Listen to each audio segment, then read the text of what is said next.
Kalau mau menunggu sampai siap, maka kita akan menghabiskan sisa hidup kita hanya untuk menunggu. Oleh Lemony Snicket. Halo Smarter People, kembali lagi dengan saya, Alfriska Silalahi di channel Smarter Beat.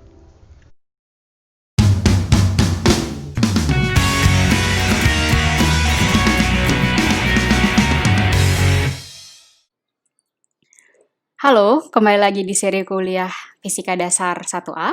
Kali ini kita akan membahas topik yang baru, yaitu tentang dinamika. Oke, nah dinamika ini akan kita split menjadi dua bagian, dan kali ini kita akan membahas dinamika part pertama. Nah, adapun outline dari video kita hari ini yaitu yang pertama adalah apa itu dinamika dalam fisika, yang kedua adalah bagaimana hubungan hukum 1 Newton, 2 Newton, dan 3 Newton terhadap konsep dinamika, dan yang terakhir bagaimana penerapan dari hukum Newton dalam konsep dinamika. Nah, ini adalah tujuan pembelajaran kita. Yang pertama adalah mahasiswa mampu dengan tepat dalam menggunakan konsep dinamika untuk menyelesaikan masalah dinamika sistem benda titik. Oke? Dan yang kedua adalah mahasiswa mampu dengan tepat dan mampu dengan sistematika yang benar dalam menyelesaikan gerak sistematis dinamika yang melibatkan katrol licin, gaya pegas, dan keseimbangan sistem. Oke, selanjutnya. Definisi dari dinamika. Sebelum kita masuk ke dinamika, kita kan sudah belajar tentang kinematika. Sekarang apa bedanya antara kinematika dan juga dinamika? Ya, kalau kinematika itu merupakan suatu analisis gerak yang tidak memperhatikan penyebab munculnya gerak tersebut. Sedangkan dinamika itu kebalikannya, merupakan analisis gerak yang disertai dengan analisa penyebab muncul gerak tersebut. Seperti itu. Jadi kalau misalnya ada benda yang kinematika, benda atau balok yang bergerak pada suatu bidang lurus, ya sudah bergerak saja, dihitung berapa kecepatannya dan percepatannya. Sedangkan kalau misalnya dalam dinamika, kita juga memperhatikan apakah ada gaya geseknya atau gaya eksternal, gaya gravitasi, dan yang selain dan lainnya. Oke? Nah, di sini coba kita bahas lebih dalam lagi. Nah, yang pertama, posisi diam merupakan bagian kecepatan tetap. Jadi kalau misalnya ada suatu benda yang diam, bukan berarti benda tersebut tidak memiliki kecepatan. Oke? Dia memiliki kecepatan, tapi kecepatan yang tetap.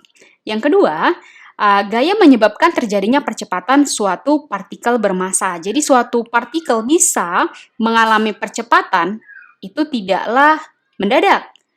Suatu partikel atau suatu benda bisa mengalami percepatan itu pasti karena ada gaya. Tapi kita nanti cek lagi gaya apa yang menyebabkan. Nah, kalau pada kinematika itu tidak terlalu dibahas. Tapi kalau dalam dinamika, kita membahas kira-kira suatu benda bisa bergerak dan memiliki percepatan karena gaya apa.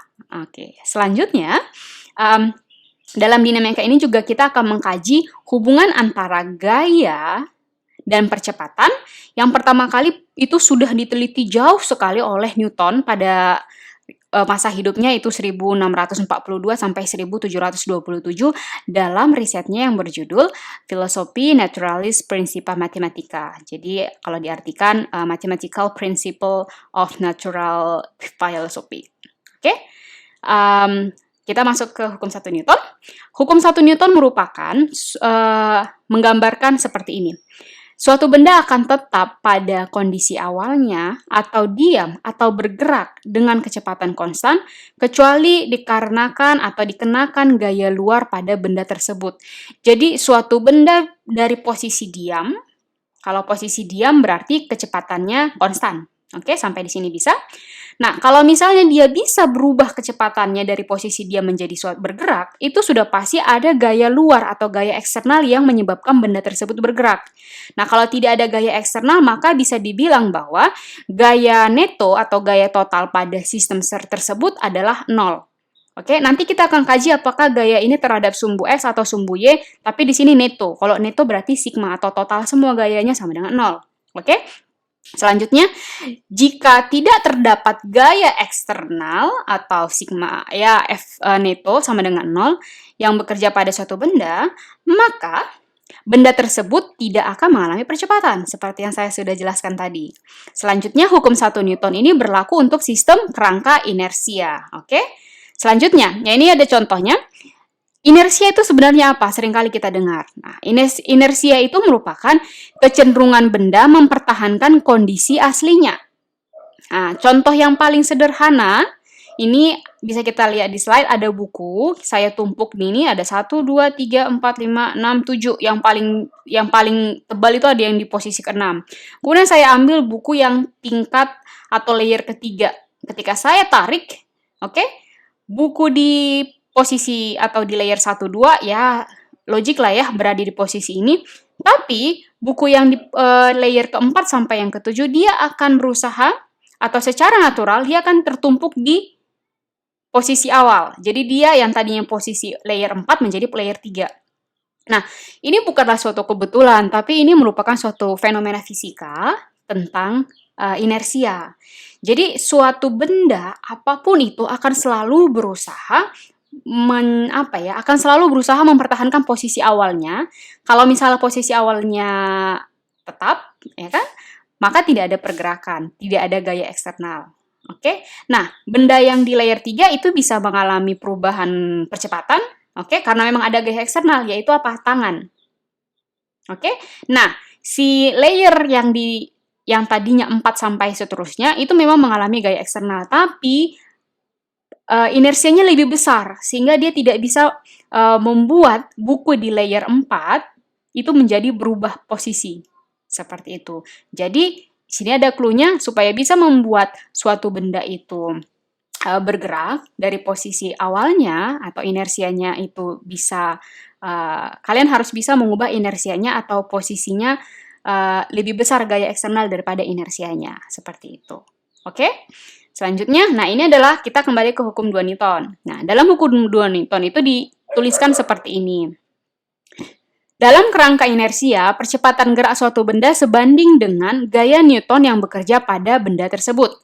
Rumusnya, kalau untuk hukum 2 Newton bisa kita tuliskan, nah kata-kata yang ini itu bisa kita tuliskan dengan sigma F neto sama dengan M kali A, atau A sama dengan sigma F neto dibagi dengan M. Nah, percepatan ini merupakan vektor. Kenapa?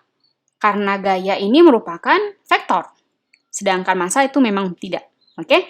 Selanjutnya, laju perubahan momentum benda sama dengan gaya yang bekerja pada benda tersebut. Kita baca sekali lagi. Laju perubahan momentum. Laju perubahan momentum benda sama dengan gaya yang bekerja pada benda tersebut. Jadi kalau misalnya gaya yang bekerjanya itu besar, maka secara otomatis laju perubahan momentumnya itu juga pasti besar. Nah, rumus itu bisa dituliskan dalam formulasi seperti ini. F sama dengan dP per dt. Jadi ini laju perubahan momentum sama dengan atau sebanding dengan gaya yang bekerja pada benda tersebut. Jika F sama dengan M kali A, nanti berarti bisa kita tuliskan M kali A sama dengan dP per dt. Oke? Nah ini jenis gaya berdasarkan kontak dengan benda lain itu ada 2 jenis. Yang pertama, gaya kontak atau gaya gesek tegangan tali. Oke? Yang kedua, contohnya gaya normal, gaya pegas, dan gaya hambat fluida. Tolong ini diingat. Oke? Yang kedua, gaya tanpa kontak itu contohnya apa? Gaya gravitasi, gaya kolom. Jadi sebuah buah apel, nggak usah jauh-jauh, buah mangga lah ya yang ada di Indonesia. Buah mangga tanpa ada gaya eksternal, orang yang mengambil pakai dengan galah atau bambu seperti itu, dia bisa jatuh sendiri, ya kan? Nah, yang membuat dia bisa jatuh itu selain sudah matang, itu pasti gaya gravitasi.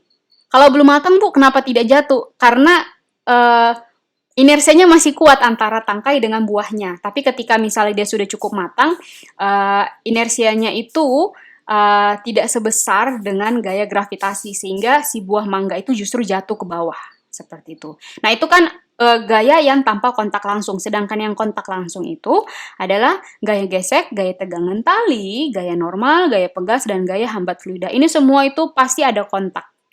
Oke? Selanjutnya, hukum 3 Newton. Tadi kita sudah mengetahui apa itu dinamika dan perbedaannya dengan kinematika. Terus yang kedua kita sudah belajar tentang hukum 1 Newton. Selanjutnya hukum 2 Newton. Terus hubungannya dengan inersia. Nah, kali ini kita akan bahas tentang hukum 3 Newton.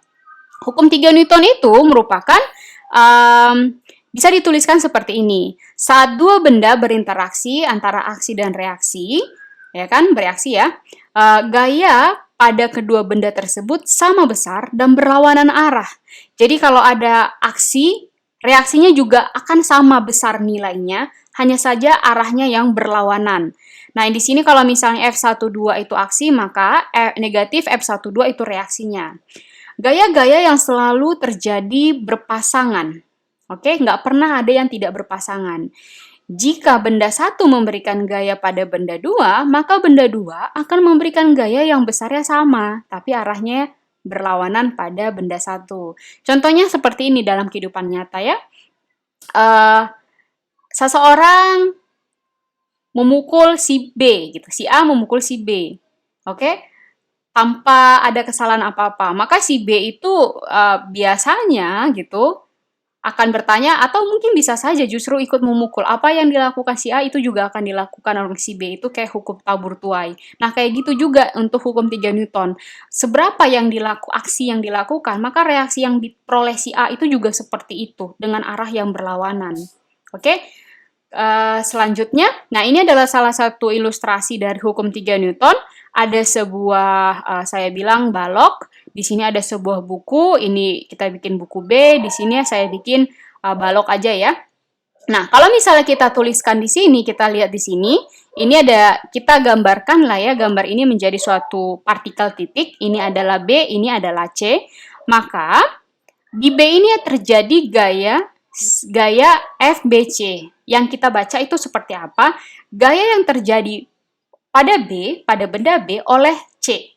Sedangkan yang ini adalah gaya yang terjadi pada C oleh benda B. Jadi sama-sama memberikan suatu, sama-sama mendapatkan suatu aksi dan reaksi dan arahnya yang berbeda. Jadi kalau misalnya saya tuliskan FCB itu sama dengan negatif FBC. Karena ini kita ikutin koordinat kartesian di mana ke kanan itu adalah X positif, maka ya saya buatlah FCB-nya positif, sedangkan yang ke kiri adalah negatif. Tapi kalau kita mutlakkan antara FCB dan juga FBC, itu magnitudonya sama, hanya arahnya saja yang berbeda. Oke? Halo Smarter People, bagaimana video hari ini? Semoga semua penjelasan saya itu bisa tersampaikan dengan baik dan juga bisa dipahami dengan baik oleh masing-masing mahasiswa ya. Oke, sampai ketemu lagi. Thank you Smarter People.